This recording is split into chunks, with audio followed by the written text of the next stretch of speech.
So welcome, this is angular momentum notes, and in the angular momentum notes we're going to talk about torque, not just in terms of a magnitude, whoops-a-daisy. We're going to talk about torque not just in terms of a magnitude, but also in terms of a vector. So we're going to talk about magnitude of torque. We'll talk about how torque can affect angular acceleration. We've done that, touched on that already. We're going to talk about cross product, we're going to talk about vector torque, and then we'll talk about some other vector angular things like vector angular momentum, and we'll even talk about the conservation of angular momentum. So we've got a few things going on today.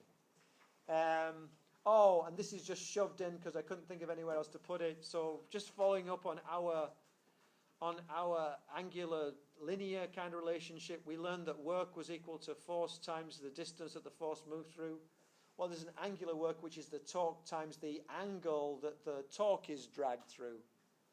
And then we had linear power, and that was the amount of work done in a given time. And for the angular power, it's the amount of work done for a given time. But remember, we had that thing about power was the force times the velocity.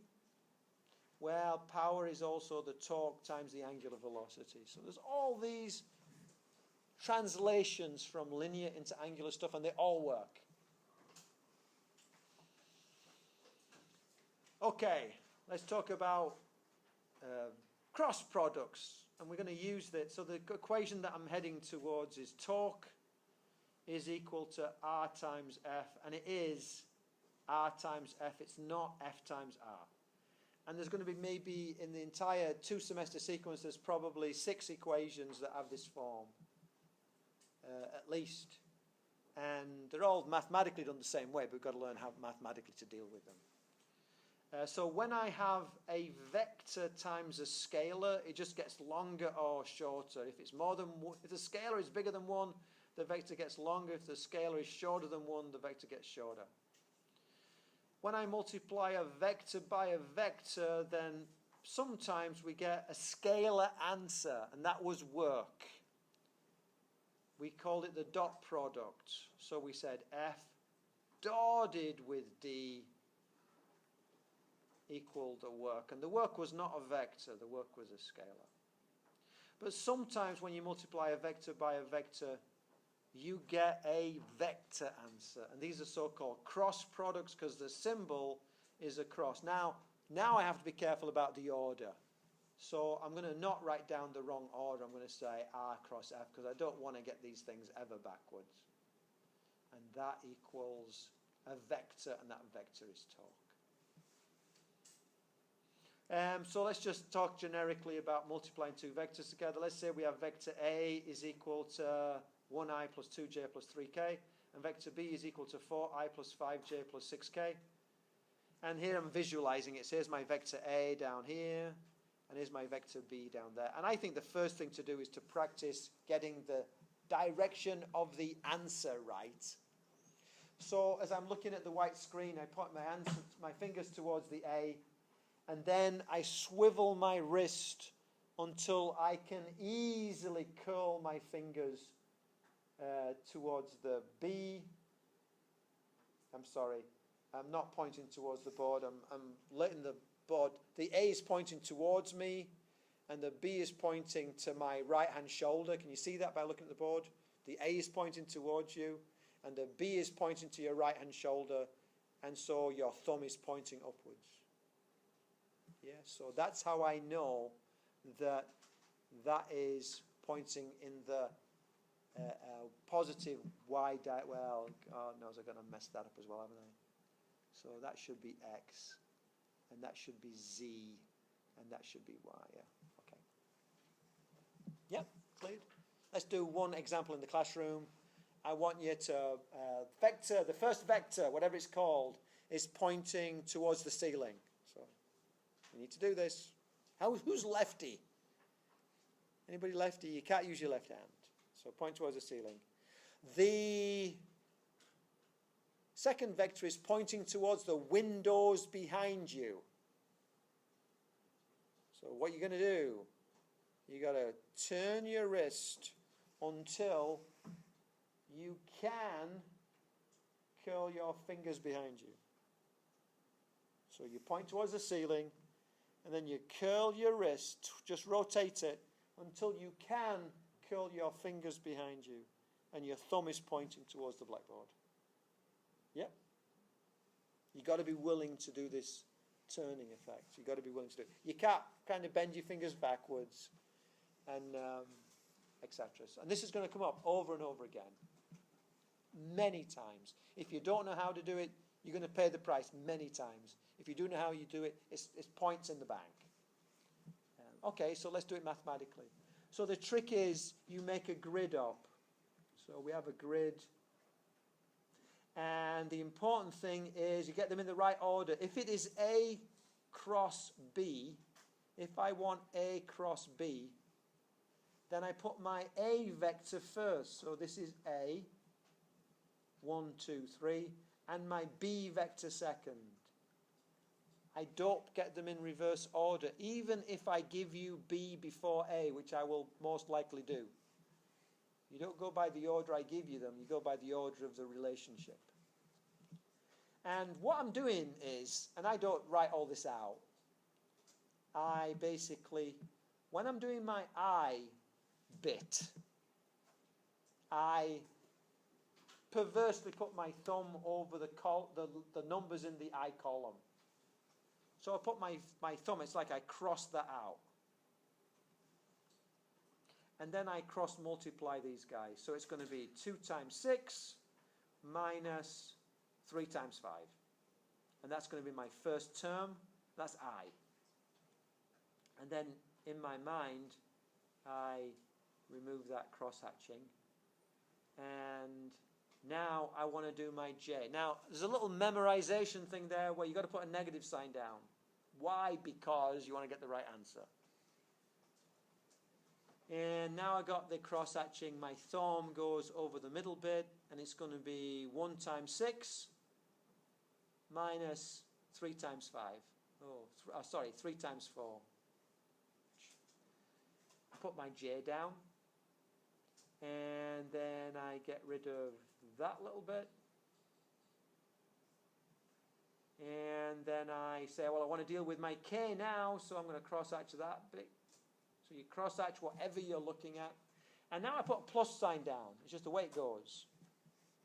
And then I cross-multiply, so that's going to be 1 times 5 minus 2 times 4. Okay. Then you just work it out. It's 12 minus 15 is minus 3i. It's 6 minus 12 is minus 6. But there's a minus in front, so minus minus 6j. And then it's 5 minus 8, which is minus 3k. And then you just clean up, minus 3i, minus a minus plus 6j, minus 3k. And I do talk math to some extent. So you can put those like little pointy brackets in. And minus 3, comma, plus 6, comma, minus 3. Even though, frankly, I think that is a tragedy, because this tells me I am adding together 3 orthogonal axes of unit vectors, and I add them. That's why that sign's there. I'm going to add them. Whereas this is code. This is very abstract. And so I think it loses some of the meaning. And the idea is if you practice, you know the meaning. But when we first begin, we don't necessarily know the meaning. So this emphasizes to me, it's an I set of vectors, plus a J set of vectors, plus a K set of vectors, and I can figure it out. But in all cases, and shame on me for not doing this, in all cases, it needs to have units. The only thing that doesn't have units is a unit vector, or something like a coefficient of friction. So in this case, let's say that A was, I did A cross B. Let's say that A was in meters and B was in newtons. So then this would be Newton meters. And you've got to put the units down. Just because you put IJs and Ks does not mean to say it doesn't have units. So we say A cross B. Well, the magnitude is the magnitude of A times the magnitude of B times the sine of the angle between. The sine of the angle between is that angle. Let's talk about what we know about this. A cross B is not the same as B cross A. It's the same size, it's just in completely the wrong direction. And we've learned that going to Miami is not the same as going to Atlanta. You know, you're twice as far away from where you want to be. It's not just like you just got the sign wrong. You're twice as far away. It's a huge mistake. No mistake could be less than that in outcome. You know, if you've gone that many miles in any other direction, you would be closer to Atlanta than if you went to Miami. So going in the opposite direction is the worst thing. It's not just a sign. It's huge. So A cross B is not the same as B cross A. It's distributive. So A cross B plus C is equal to A cross B plus A cross C. And then A cross minus B is the same as minus A cross B. And then there's this wacky thing, and just do it because we're going to use it in a derivation. The time differential of A cross B is A crossed with the dB by dt plus dA by dt crossed with B. We don't use that apart from in a derivation. So let's do some. So, and I'm going to give you practice in doing it. So I'm going to do the top one. You're going to do the bottom one. So we're going to say A cross B. So I'm going to go grid. I go I, J, K. I'm going to go A cross B. Oh, nice. See how nice I am to me? I actually gave me them in the right order. And then B is plus 5, minus 2, plus 1. And then what I do is I literally put my thumb over the I column so I can't see those two letters. And I go A cross B, and that is A, and that is B, just so I'm sure. So A cross B equals, and it's going to be 2 times 1 is 2, minus 4 times minus 2 is 8. 2 times 8.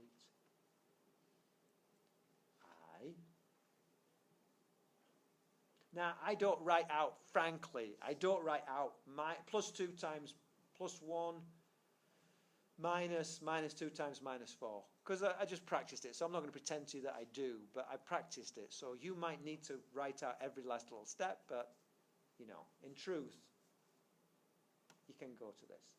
Minus sign. And I look and I go, that's going to be minus 3 minus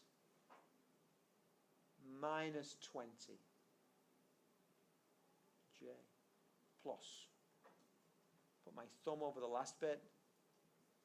It's going to be plus 6 minus plus 10.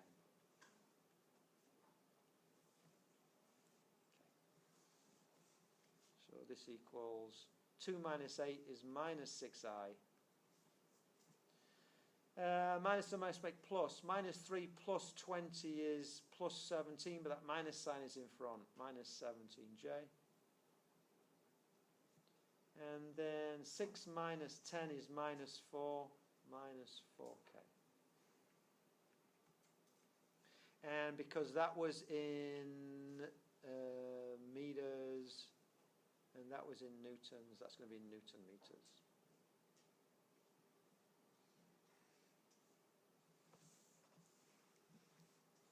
So I put my finger over the first column and cross multiplied. I put my negative sign down. I put my finger over the middle column and cross multiplied. I put my positive sign. I put my finger over the third column and cross multiplied. I got my answer. Yep. I'm going to put it on pause. Will you do the next one for me, please? So here we did it, and basically we put down A, we put down B, we worked through our mathematical procedure, and we got this. Think about what we've done. We've taken a vector which was something like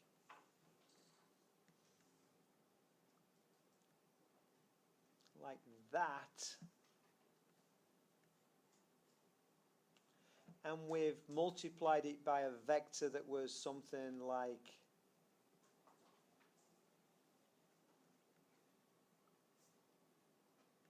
that, and we've got an answer. We're doing three-dimensional vector manipulation here. This is very sophisticated stuff.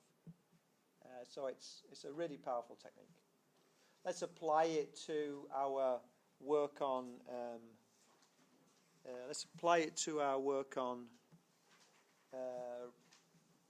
Torque now. So we said, well, torque equals the force magnitude times the lever arm magnitude times the sine of the angle between them. And then we said, okay, well, we can picture this as being, there's our lever arm down here in the second diagram. There's our lever arm.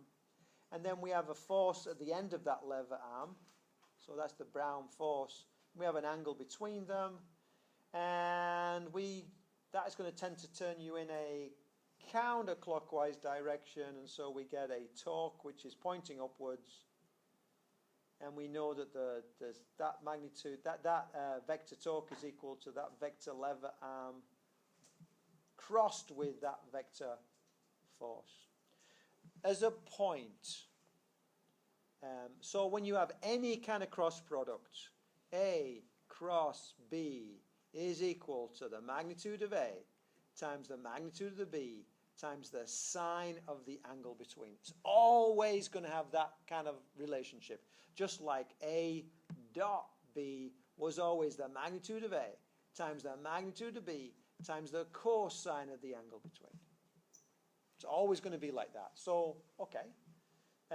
You can look, and if you want to get the thing at 90 degrees, you know it's going to be a sine, so you know it's going to be a cross product and so on. We'll go through a whole ton of these.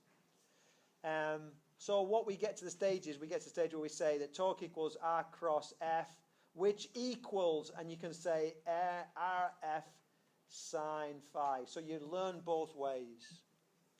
But don't get them confused. You can't get them confused. You can't do a little bit of one and a little bit of the other. They've got to be either. So you got a choice to find the magnitude of the answer.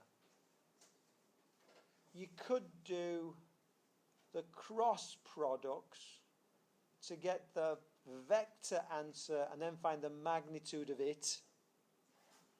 Or you could try and find the magnitude of the R and the magnitude of the F and then the sine of the angle between them. And frankly, I would do, unless I give you the angle between them, or unless the angle between them is obvious because it's like always on an axis, I think it's easier to go with trying to find the two cross product vectors and then doing the other way, than doing it using this right-hand side. There's times when I set up a question to use the right-hand side. There's times when I set up the question to use the left-hand side. There's a time when you have a choice between the two. It's not obvious. I would always go the left-hand side. Let's have a look at that. Force of that acts at the end of a lever arm whose length vector from the turning axis to the point of application of the force is given by that. Determine the vector torque created by the system. So let's look at the vector torque, and I will try and use that language. So I'm going to visualize, here's my R, and here's my F. And I'm going to say my vector torque is equal to R crossed with F. It's not F crossed with R, it's R crossed with F. And I can say my F is equal to 2I plus 3J minus 4K newtons. And I can say my R is equal to 3I minus 2J plus 1K. Sorry, my writing's getting not so good. Meters. So I do my I, my J, my K.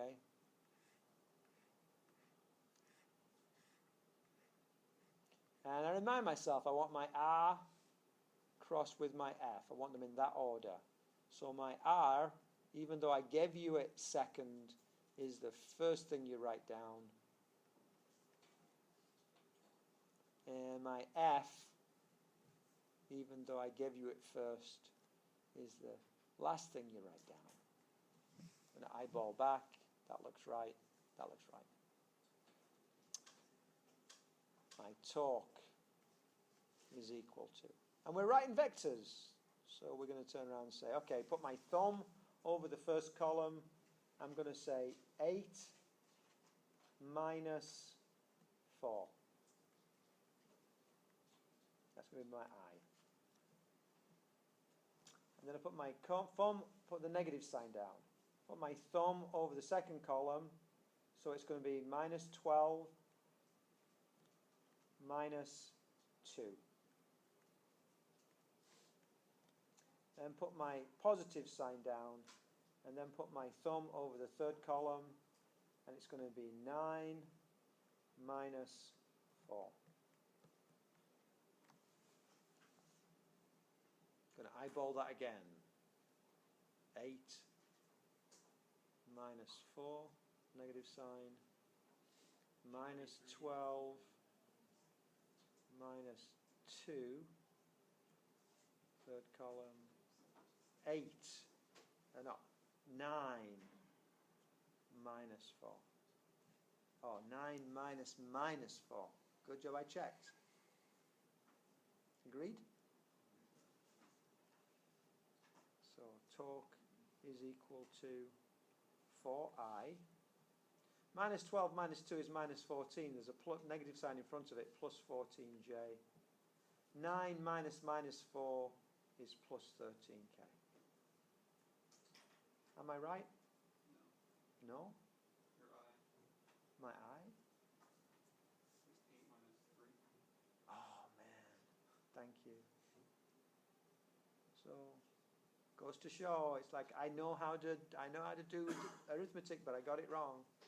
So I got it double check and triple check. So that would be 5. Thank you. Okay. And then what's the thing I've forgotten?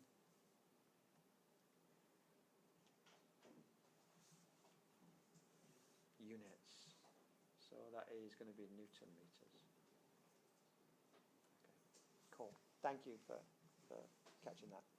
Determine the magnitude. The magnitude is torque is equal to the square root of 5 squared plus 14 squared plus 13 squared. It's just Pythagoras in 3 dimensions. So that's going to be 25 plus 14 squared, enter, plus 13 squared, enter, and then second square root, second answer. I'm getting 19.7 Newton meters.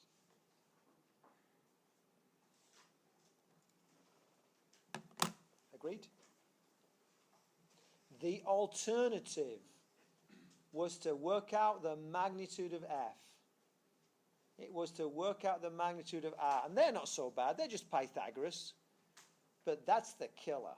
You got to work out the angle between them. And that is a whole job. So my advice is, when in doubt, do the cross product.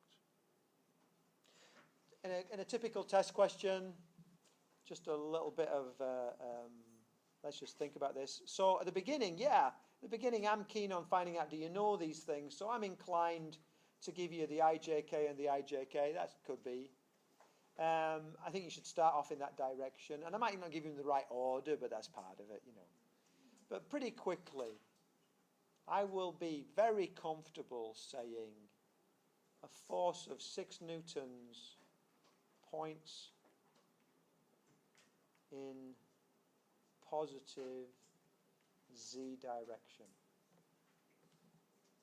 It acts at the end of a lever arm given by R is equal to 3I plus 2J plus 4K meters. What's the vector torque? So I've given you a magnitude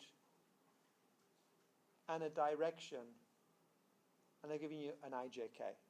And you really have a good decision to make. Do you try and find the magnitude of this vector here and the angle between? Or do you, oh well, this is equal to? What would it be in IJK? What would my F equal in IJK? 0I plus 0J plus 6K. Because it's 6 newtons, that's its magnitude, in the positive x direction.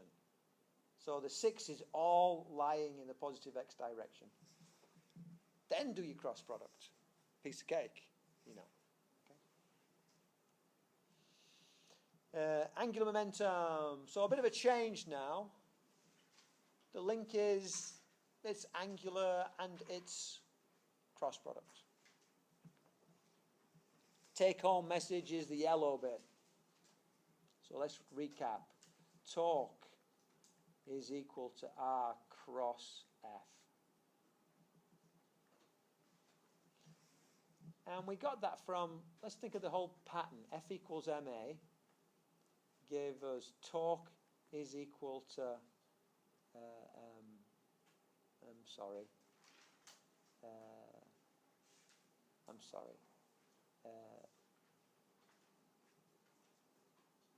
I alpha, no, I'm not doing the derivation right, I'm sorry, I'm mind melding.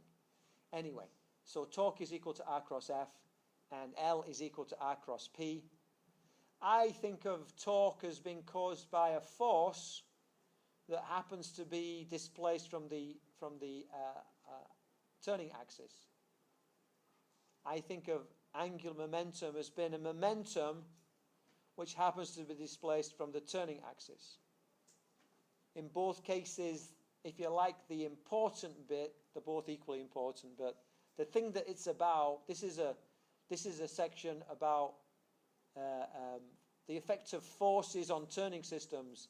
It's not the effect of radii on turning systems. This is a section about momentum on turning systems. It's not about radii on turning systems. So it seems to me always with cross products, the key bit comes second and the modifying bit comes first, if that makes any sense to you. Where does it come from? Well, L equals I omega. Remember that we had P is equal to mv, and the angular equivalent for P is L, and the angular equivalent for M is I, and the angular equivalent for V is omega. So that's just translation. So L is equal to I omega. I for a particle, this is a particle, is equal to mr squared. Don't forget that. It's not a hoop, and it's not a cylinder, and it's not a sphere. It's just a particle. So it's mr squared. And omega is equal to v squared over r. So substitute those in. Mr squared, v squared over r. Mr cross vt. Where did that come from? Well, there's my v tangential.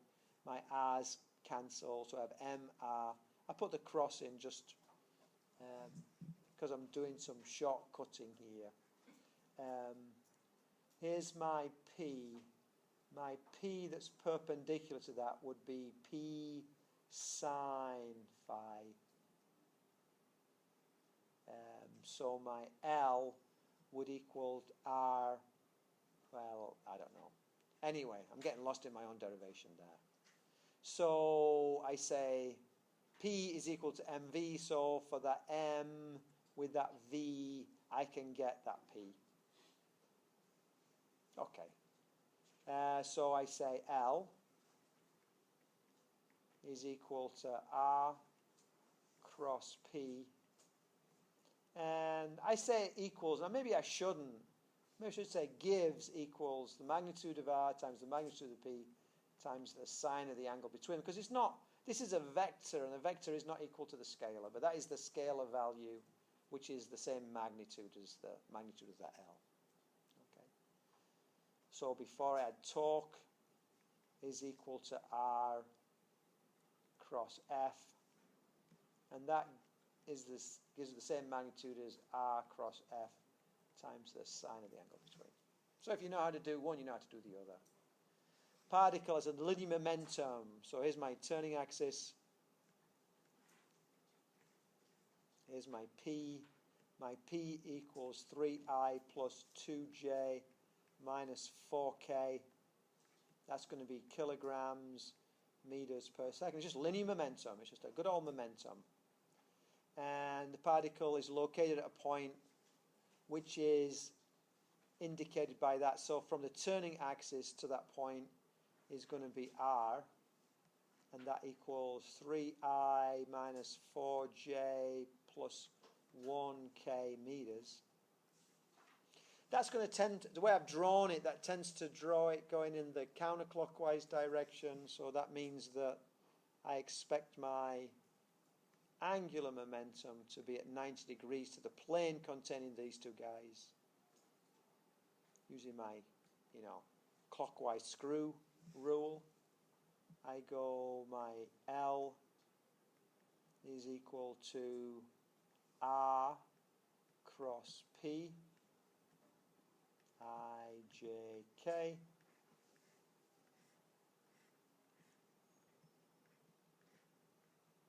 R P. Look on my diagram. 3 minus 4, 1. Look on my diagram. 3, 2 minus 4. 3 minus 4, 1. 3, 2 minus 4. Got those guys.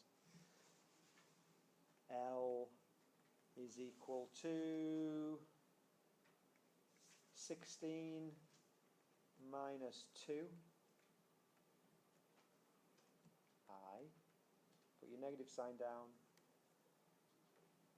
Minus 12 minus 3. My J down. Add 6 minus 12. Put my K down. Just do a double check. That's going to be 16 minus 2. Got that bit. That's going to be minus 12 minus 3. Got that bit. And that's going to be 6 minus 12. 6 minus 12. Get that. L is equal to negative there, positive there. 16 minus 2, that's going to be 14I. That's going to be minus 15 with a minus in front of it, makes 15J. 6 minus, that's going to be 18 plus 18K. Put it in brackets. Units. Well, it's going to be kilogram meters per second. That's going to be mass times velocity times meters. Kilogram meters squared per second is going to be my answer.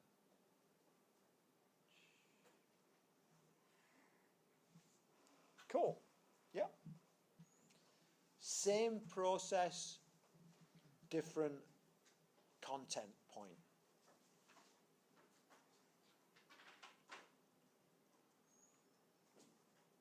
Not so bad. Okay, so in this bit, what we're going to say is the sum of the forces equals ma, but good old Newton said the sum of the forces equals dp by dt. Well, that means that the sum of the torques is equal to dl by dt. We're going to do a derivation now. Torque is equal to F cross V. Sum of the force is equal to dP by dt. Torque is equal to R cross dP by dt. L is equal to R cross P.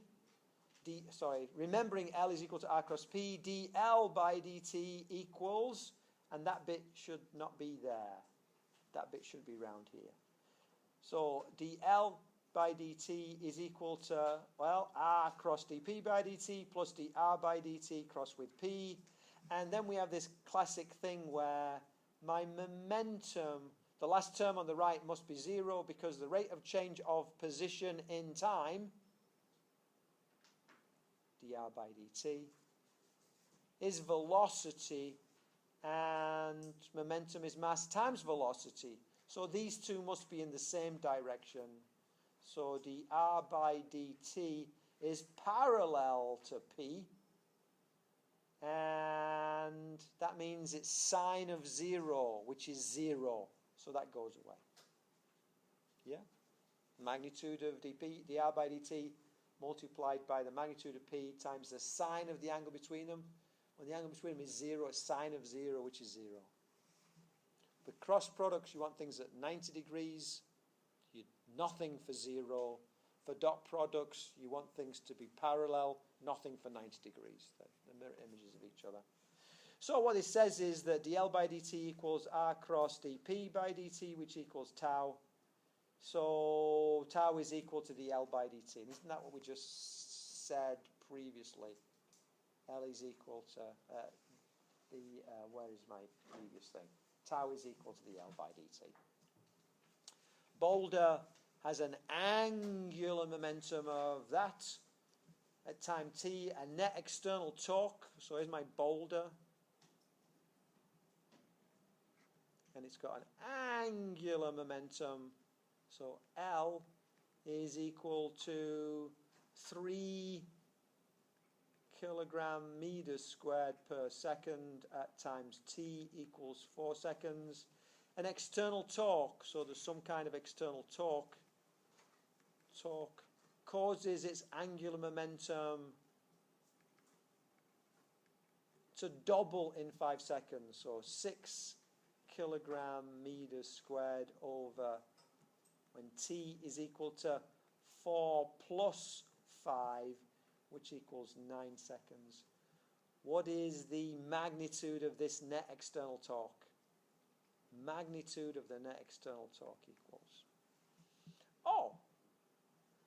F is equal to dp by dt, which equals delta p by delta t if I assume a steady change.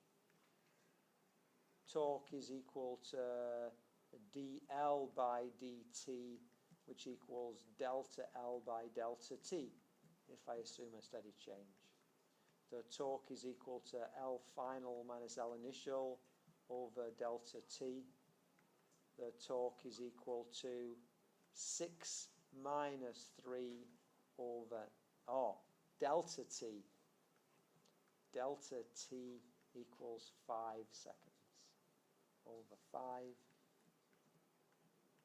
which equals 3 over 5. Torque is equal to 0.6 Newton meters. And frankly, I did all of that by using analogies.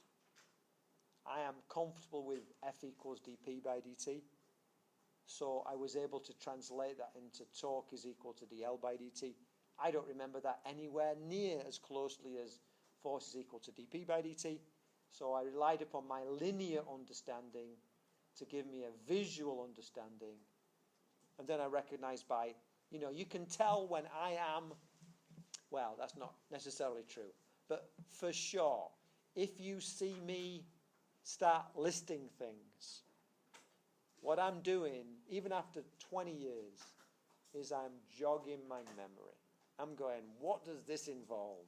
Oh, look, there's an L initial, there's an L final, there's a time, and my subconscious brain is kind of going, kinematics.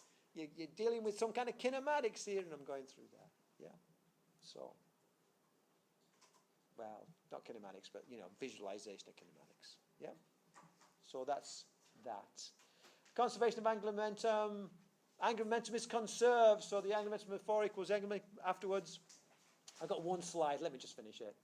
So we have ice skater with outstretched arms, spins with an angular speed. So here's my ice skater.